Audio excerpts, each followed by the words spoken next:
সকলে আমার সাথে পড়ুন, আউযু বিল্লাহি মিনাশ শাইতানির রাজীম। বিসমিল্লাহির রহমানির রহিম। আল্লাহ রাব্বুল আলামিনের কাছে শয়তানের ওয়াসওয়াসা থেকে পানা চেয়ে করুণাময় দয়াময় আল্লাহর নামে শুরু করছি যথারীতি কুরআন। সম্মানিত ভাইরা আমার, আপনাদের সামনে যে আলোচ্য বিষয় নিয়ে আপনাদের সামনে আমি বসেছি, সে আলোচ্য বিষয় হলো মুমিনের, ইমানদারের কোয়ালিটি। ইমানদারের কি থাকবে? কোয়ালিটি। কথা বলুন, কোয়ালিটি থাকবে কি থাকবে না? কোয়ালিটি। যেমন এই মাইক্রোফোন এসেছে, মাইক সার্ভিস এসেছে, এর নামটা হলো কি? Mike service. কিন্তু এর গুণ আছে না নাই? এর বৈশিষ্ট্য আছে না নাই? কারণ এর গুণ বৈশিষ্ট্য যদি না থাকে তাহলে এটা মাইক সার্ভিস হতে পারে না। কথা বলুন ঠিক কিনা? প্রতিটা প্রোডাক্টের গুণ আছে। কথা বলুন ঠিক কিনা? যে প্রোডাক্টের গুণ নাই সে প্রোডাক্ট মানুষ কখনো গ্রহণ করবে না। আল্লাহ রাব্বুল আলামিন বললেন, যারা ঈমানদার হবে তাদের গুণ থাকবে, তাদের বৈশিষ্ট্য থাকবে, তাদের কোয়ালিটি থাকবে। তাদের কি থাকবে? কোয়ালিটি থাকবে। আর ওই মুমিনের যদি কোয়ালিটি বৈশিষ্ট্য যদি না থাকে তারা কখনো ঈমানদার হতে পারে না। ঈমানদারদের গুণ হলো ৮টি। কয়টি? ঈমানদারদের গুণ হলো কয়টি? ৮টি। ৮টি গুণ শোনা দরকার আছে না নাই? আমরা সকলে তো দাবি করি আমরা ঈমানদার। কথা বলুন ঠিক কিনা? সবাই বলে ঈমানদার।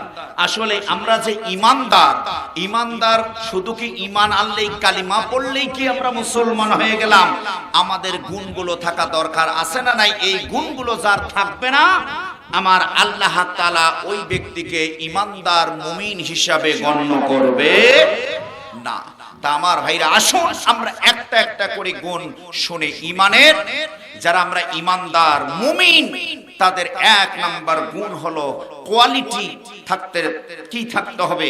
আল্লাহ রাব্বুল আলামিন কালামুল্লাহ শরীফের সূরা তাওবা ১১২ নম্বর আয়াতে কারিমা আপনাদের সামনে উপস্থাপন করব। এই আয়াত থেকে আমার ভাইরা আলোচনা করা হবে ইনশাআল্লাহ।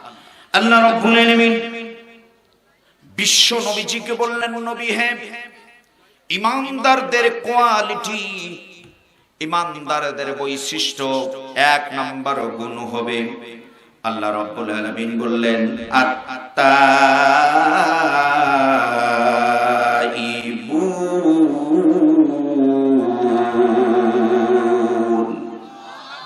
আরো জোরে বলুন আল্লাহু আকবার। আল্লাহ রাব্বুল আলামিন বললেন, ১ নাম্বার ঈমানদারদের গুণ হলো, যারা ঈমানদার হবে তারা আল্লাহ তাআলার কাছে সব সময়ের জন্য তওবা করবে। কি করবে? তওবা করবে। মুমিনের বৈশিষ্ট্য হলো সর্বদা তওবা করবে। কার কাছে?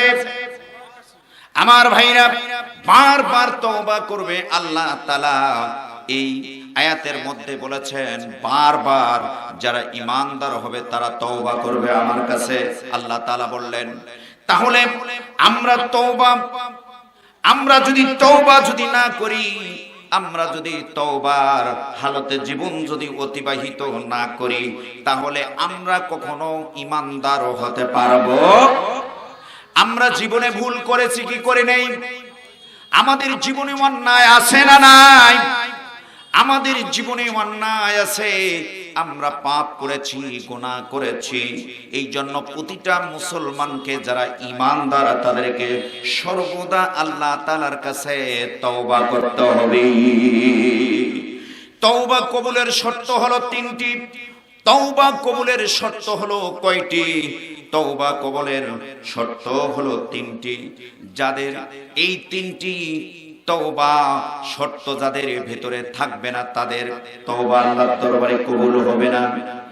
১ নম্বর হলো এই হাদিসটি বর্ণনা করেছেন হযরতে আবু হুরায়রা রাদিয়াল্লাহু তাআলা আনহু থেকে বর্ণিত।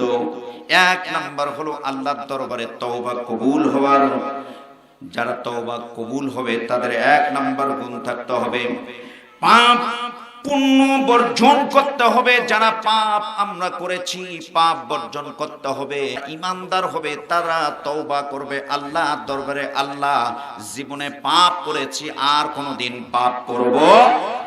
দুই নম্বর হলো তওবা কবুলের শর্ত হলো, দুই নম্বর হলো পাপের কারণে আমি যে পাপ করেছি, অন্যায় করেছি, আমাকে অনুশোচনা করতে হবে। কি করতে হবে? অনুশোচনা করতে হবে, আমাকে লজ্জাশীল হতে হবে, আল্লাহ তাআলার কাছে আমাকে লজ্জাশীল হতে হবে। কথা বলুন ঠিক কিনা? আমি যা পাপ করেছি অনুশোচনা করতে হবে। কারণ যদি কোন মানুষ যদি রাতের অন্ধকারে, রাত দিবালোকে যদি তারা আল্লাহ তাআলার কাছে নামাজ পড়ে যদি দোয়া করে, আল্লাহ আমি জীবনে যত গুনাহ করেছি আল্লাহ তুমি আমাকে মাফ করে দাও, আল্লাহ মাফ করে দেবে কি দেবে না?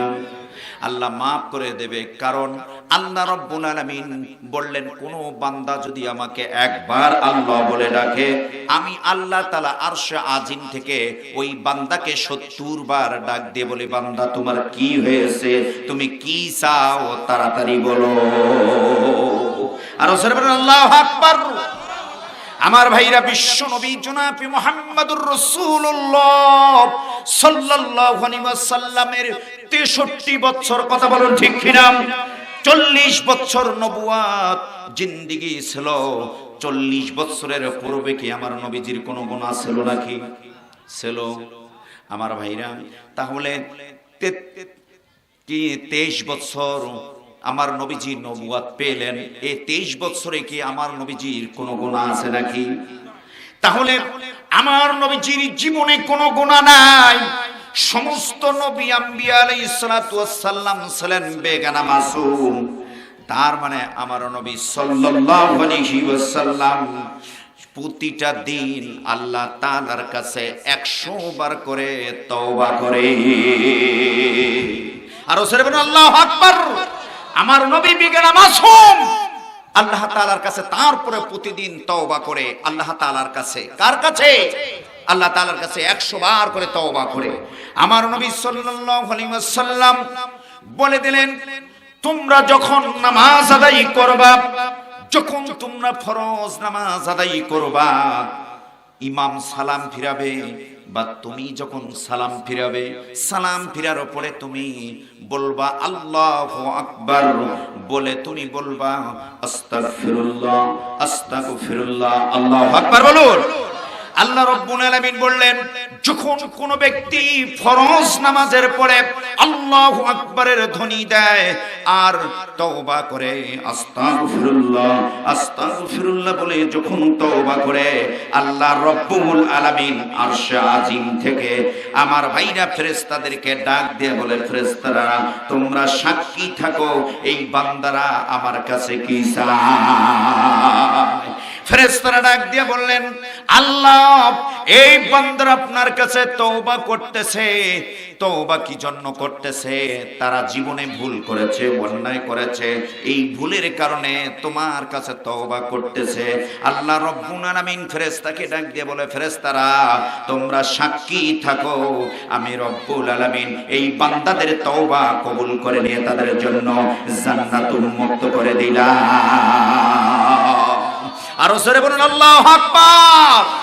তওবা কবুলের ৩ নম্বর শর্ত হলো,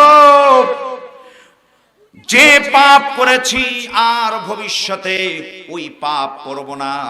তার মানে আমি জুয়া খেলছি, মদ খেয়েছি, জিনা করেছি, অন্যায় করেছি, অবিচার করেছি, আমি জুলুম করেছি। আজকে জুলুম করে কি করে না? করে কি করে না? আল্লাহ তাআলা বললেন, যারা ঈমানদার হবে তওবা তাদের কবুল হবে, তারা কখনো জুলুম করবে না। যা পাপ করেছে আর জীবনে কোনোদিন করবে না।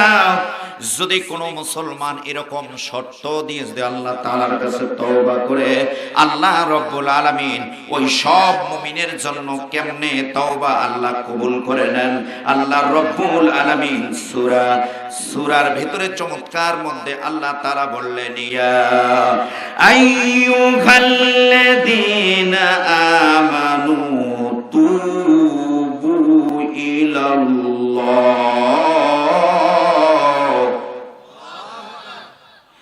ইলাল্লাহি তাওবাতান নাসুহা। আরো বলুন আল্লাহু আকবার। আল্লাহ রাব্বুল আলামিন বললেন, যারা ঈমানদার, আল্লাহ রাব্বুল আলামিন বললেন তারা তওবা করলো আমার কাছে, ওই সব ঈমানদারদের আমি আল্লাহ তওবা কবুল করে নিলাম। আল্লাহু আকবার বলুন। আল্লাহ রাব্বুল আলামিন বললেন তওবা কবুল করে নিয়েই শুধু আমি আল্লাহ ক্ষান্ত হই নাই, ওই সব বান্দার তওবা কবুল করে নিলাম, তাকে আমি এক নাম্বার ঈমানদারের কোয়ালিটিতে আমি ফেলাই দিয়ে আমি রব্বুল আলামিন তাদেরকে ওই সব তওবাকারীর জন্য আমি আল্লাহ কি রেখেছি। আল্লাহ রব্বুল আলামিন বললেন, আসা রাব্বুকুম আইয়াকাফিরা আন্নাকুম সাইয়্যাতিকুম ওয়া ইউদখিলাকুম জান্নাতিন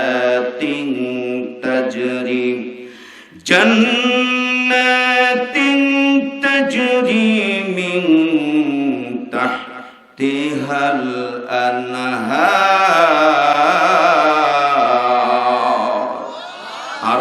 আল্লাহু আকবার। আল্লাহ রাব্বুল আলামিন বললেন ওই সব ব্যক্তিদের তওবাকারীদের সমস্ত গুনাহ খাতাগুলো আমি আল্লাহ, ভুল ত্রুটিগুলো আমি আল্লাহ মাফ করে দিয়ে ওই সব তওবাকারীকে আমি আল্লাহ যে জান্নাত দিয়ে দেব, ওই জান্নাতের পদদেশে ঝর্ণা প্রবাহিত হবে। আরো জোরে বলুন আল্লাহু আকবার। আমরা জীবনে কত গুনাহ করেছি, কথা বলুন ঠিক কিনা?